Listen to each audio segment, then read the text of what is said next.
Number 9, He make us bear fruit. Galatians 5:22-23. This is your favorite memory verse.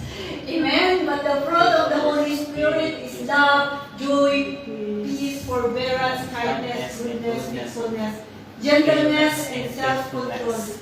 Against such things there is no law. Amen. So praise the Lord. The Holy Spirit wants us to be fruitful in love, joy, peace, and self-control, patient, kindness. Lahat ng fruit of the Holy Spirit we must receive into our life. Amen. So be filled with the Holy Spirit with love given. Amen. That is given by God to us. So, number 10, He give us spiritual gift. The Holy Spirit is the source of our spiritual gift. Amen? So, each of us has given at least one spirit gift. So, lahat po tayo ay nakakatanggap ng gift na galing sa Panginoon. Amen? Hindi tayo nag-create ng ating hindi po tayo nag-create ng ating gift, kundi ang Holy Spirit ang nagbibigay ng ating spiritual gift. Amen? Ito po ay mababasa po natin sa Romans 12:6-8. Basahin po natin. We have different gifts according to the grace given to each of us. If your gift is prophecy, the prophecy is accordance with your faith. If it is serving, then serve. If it is teaching, then teach. If it is to encourage, then give encouragement. If it is giving, then give generously. If it is to lead, do it diligently. If it is to show mercy, do it cheerfully. Amen? So each of us has given gift. So alam niyo na po ba ang spiritual gift niyo? Amen. Amen. Amen. Praise the Lord. So, yan. Okay, so receive the power of the Holy Spirit so that we will discover our spiritual gift. Amen? So, sabi niya, kinds of spiritual gift na makikita po natin sa Romans 12. Basahin niyo na lang po sa inyong bahay. And makikita din po natin yan sa 1 Corinthians chapter 12. So, sabi niya, exhortation. Kung mahilig po kayo, if you have a gift of exhortation, do it for the glory of the Lord. If you have a gift of leadership, giving, we need giving to this church. Amen. Mercy, prophecy, service, teaching, administration, apostles, discernment, healing, health, miracles, words of wisdom, words of knowledge, meron pa, interpretation of tongues, and speaking in tongues, and faith, miracles, and wonders. So, yan, yun po yung makikita po natin na spiritual gift na pinagkaloob ng ating Diyos. So, if we don't know the gift na pinagkaloob ng ating Panginoon sa ating buhay is keep on serving to the Lord so that we will develop our gift. Amen? So, only the Holy Spirit will determine what gift He will give to each person.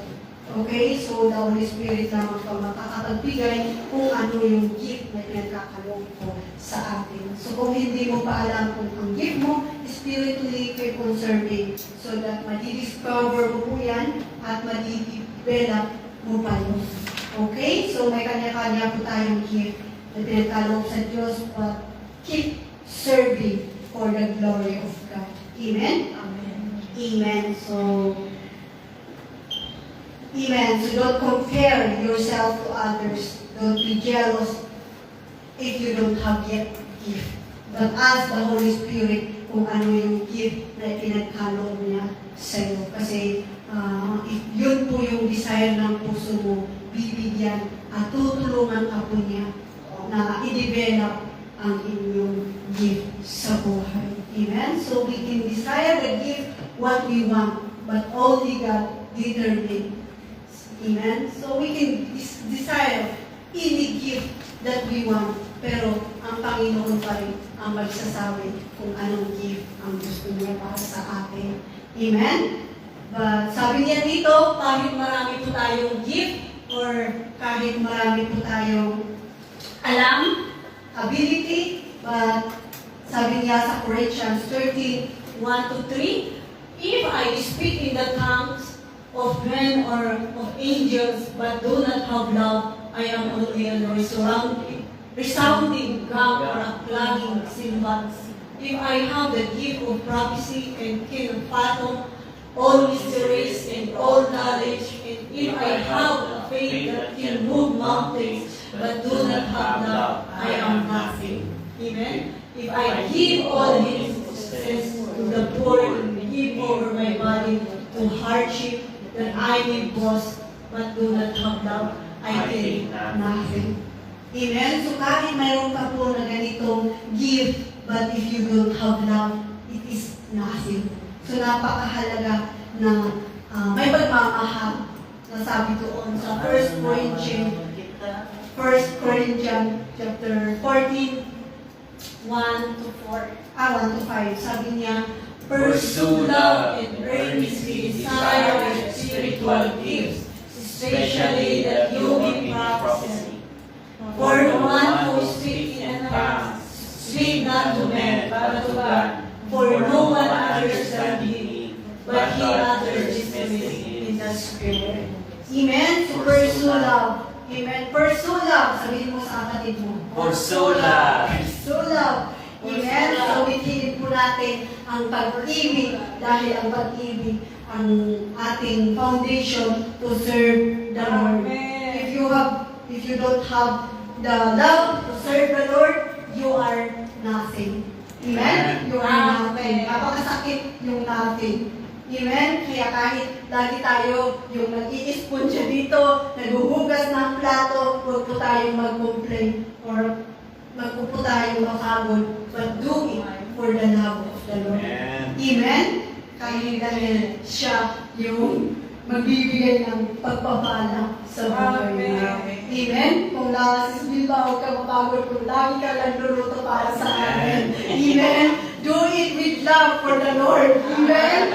Praise the Lord. Hallelujah. Amen. Amen. Serve the Lord with love. Amen? Amen. Praise Jesus. So sabi niya, praise to love. And how to know your gift? Sabi niya, discover your gift as you serve. Number 2 is be sure you receive the Holy Spirit so that the Holy Spirit will give you a natural gift spiritually. Amen? So know that God given us at least one spiritual gift. Amen? So at least may alam po tayo na spiritual gift. At least man lang yung serving. Mag-serve tayo sa Panginoon. Amen? We have different gift, but we are in Christ. We are united as one to serve God. Diba? Diba? So, mapapansin po natin sa church na may marunong umawi, may marunong mag-ayos ng instrument, but in Christ, we are one. Hindi po natin compare ang ating sarili sa iba. Kasi we know now that we have may kanya-kanya po tayong gift. At ang gusto ng Panginoon is mag-unite po tayo in one spirit. Matulog-tulog po tayo to serve for the glory of God. Amen? So, God, praise the Lord. But we have all these things the Holy Spirit gift. Nare-remind pa rin po tayo ng Panginoon. Reminders. Every gift is good, but the Bible teaches us to test them. Amen?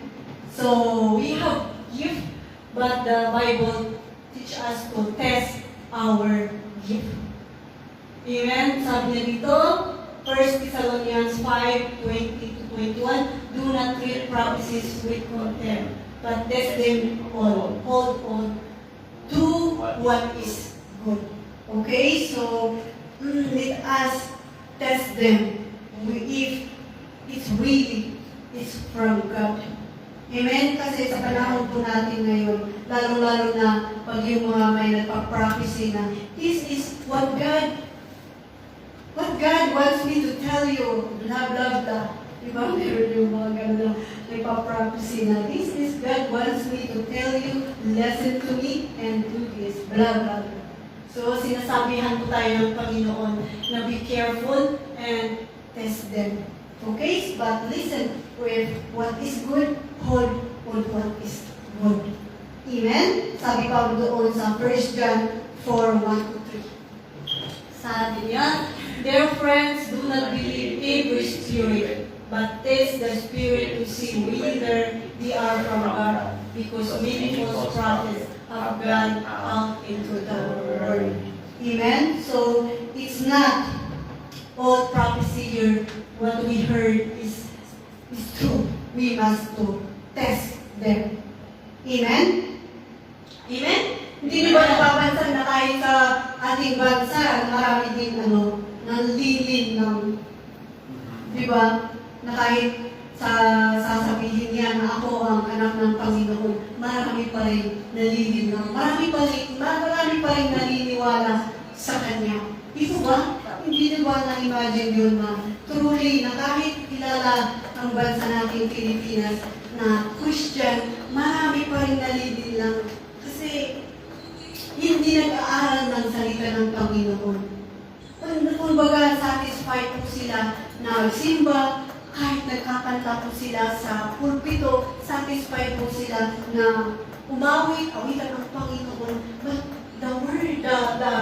But we need the Word of God. We need to understand also the Word of God. Di ba? So kahit marunong po tayong magbigay sa ibang tao, maawain po tayo. We have a good word, but if we don't have the Word of God, we are nothing. Malilin lang po tayo. Kaya we must know the Word of God. Kaya po natin i-discern kung ano ang totoo at ano po yung galing sa Panginoon. Kasi nakasulat na po dito. We know that not all prophecy is we don't believe. Even ako din, kahit ano yung sinasabi ko din dito, huwag po kayong maniwala, but you must test it. You read the Bible and you must learn also the Bible. You listen to other people. Okay? So kahit yung mga leader, we have knowledge and wisdom to know about the Word of God. Amen? Buhay na buhay pa tayo. Hindi kagaya ng ating mga parents na hindi na po sila magbasa, na nagre-rely lang sila sa pakikinig. But praise the Lord for us na kaya pa natin magbasa, kaya pa natin pumalakpak sa Panginoon. So let us do it for the glory of the Lord. Na let us do kung ano man yung gift, let us do it for the glory of the Lord. Amen? So, praise the Lord. Magiting po tayo to know the Word of God and ask the Holy Spirit na maintindihan po natin yun.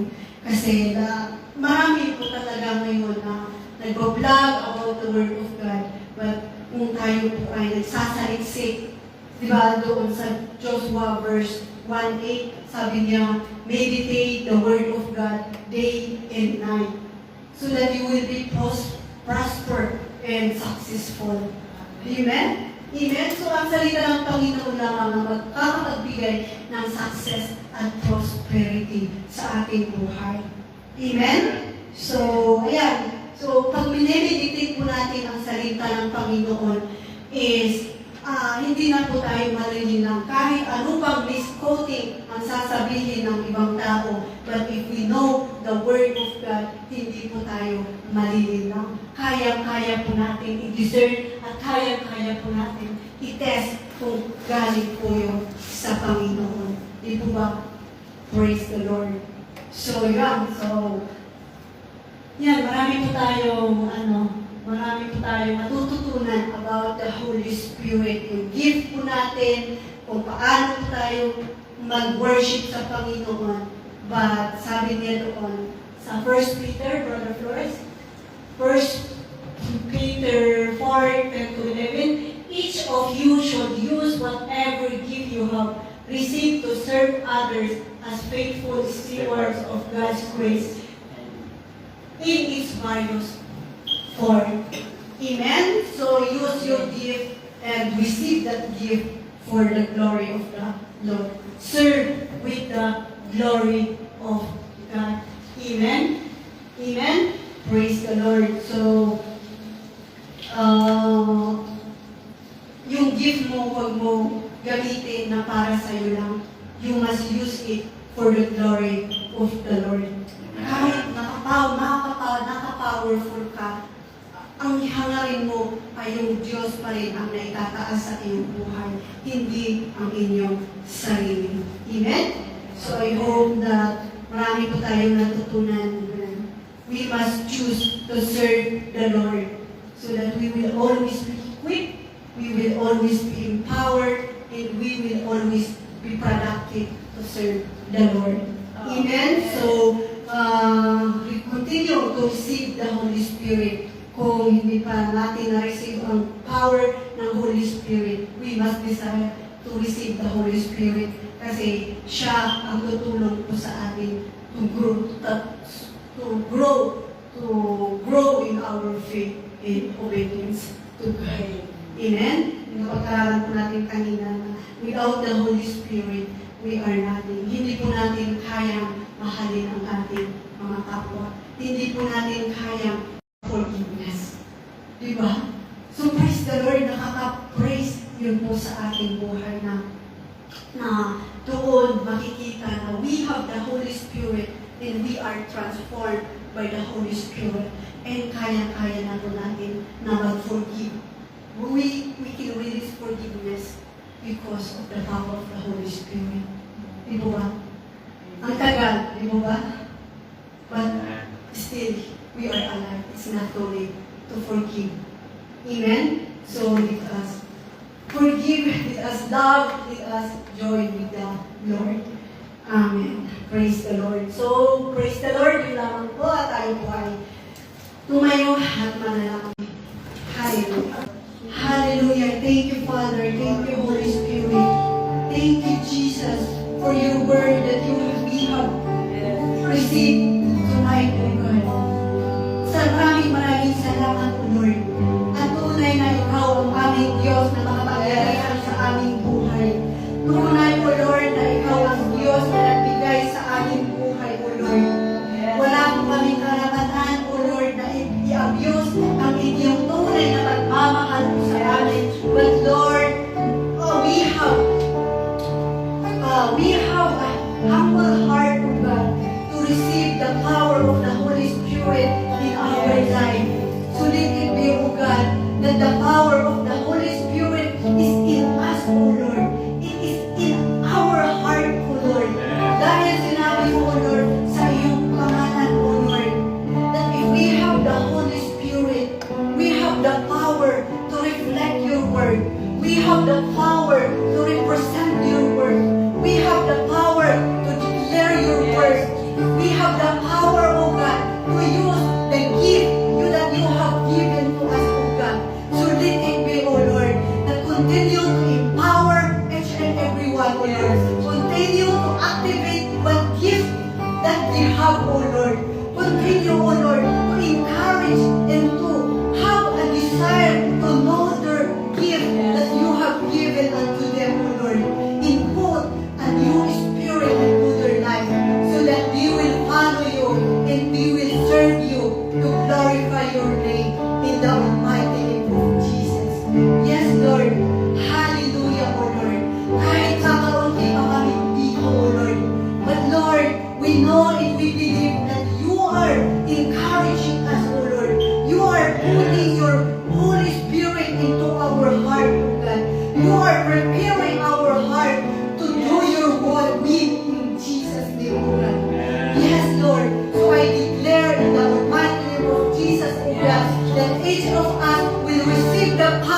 right now in the almighty name of Jesus. We receive it, O Lord. Receive the fire of the Holy Spirit in the almighty name of Jesus. And use it mightily in the mighty name of Jesus, O God. Use it for the glory of God. Use it for the serving of God, O Lord. In the almighty name of Jesus, Lord. Open their heart, open their mind, open their soul to receive the power in the almighty name of Jesus. Ora baya shaka, baya shaka. Every Lord, by receiving the power of the Holy Spirit, I declare there will be growth into their life, O God. Growth in obedience into your name, O God.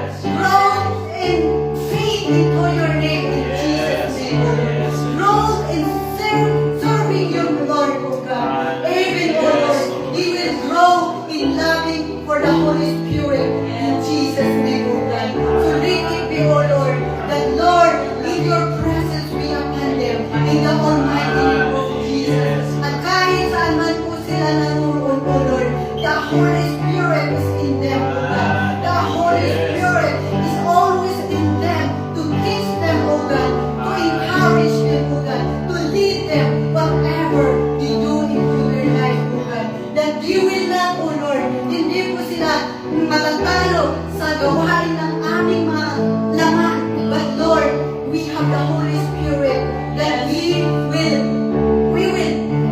do everything we do with the power of the Holy Spirit in Jesus' name, O Lord. Hallelujah. We thank you, Father. We thank you, Jesus. Even, O Lord, I proclaim that the power of the Holy Spirit, even to those who are to those people who are having vacation in the Philippines, O Lord. I declare in the almighty name of Jesus, O Lord, that prepare their heart, O God, that whatever the desire of their heart, it will happen unto them, O Lord. That the power of the Holy Spirit will be upon them. And in the Philippines, they will reflect your name, O God. They will represent you, O Lord.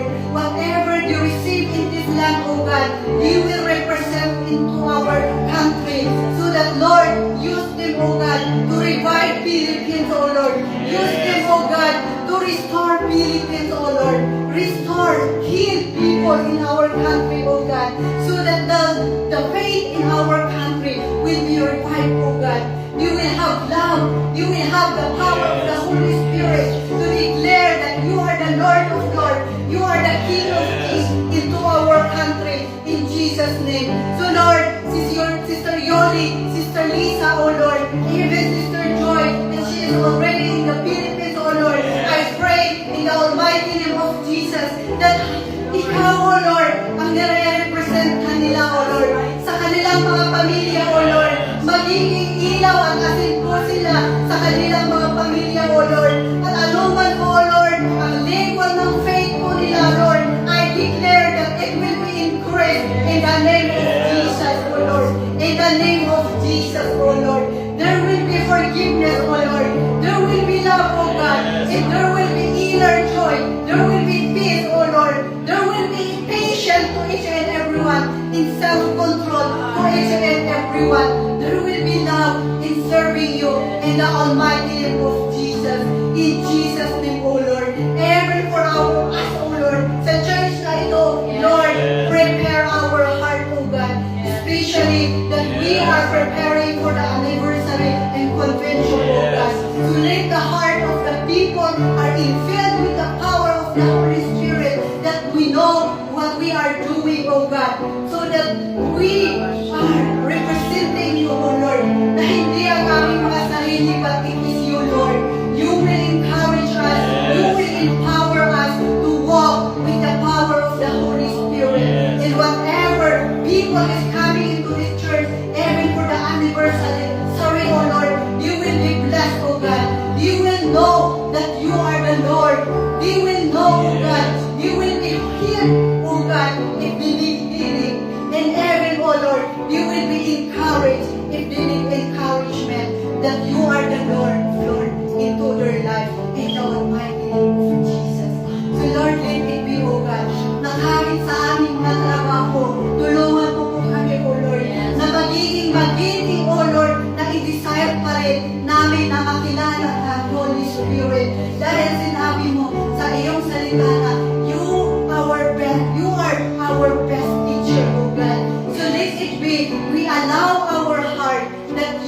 our best teacher.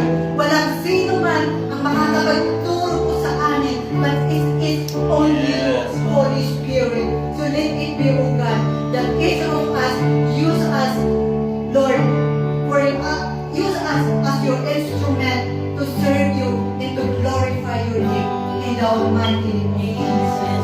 Lord, hallelujah. Thank you, Father. Thank you, Holy Spirit. I declare that all of us will be useful into your kingdom in Jesus' name. We thank you, Father. We thank you, Holy Spirit. In Jesus' name. Amen. I just want to follow you this declaration, no? We just received the word of God. All of us, we just declare and follow this declaration. As I say it, you just follow after me. Amen. Hallelujah. Thank you, Lord. I am blessed. I am blessed. I am empowered. I am empowered. I have the Holy Spirit. I have the Holy I Spirit. receive the Holy Spirit. I receive the I Holy become the Spirit. witness And become the to witness. go and share the gospel. And to go and share the gospel. In Jesus' name I pray. In Jesus' name I pray. Amen. Amen. Praise the Lord. We are empowered. We are so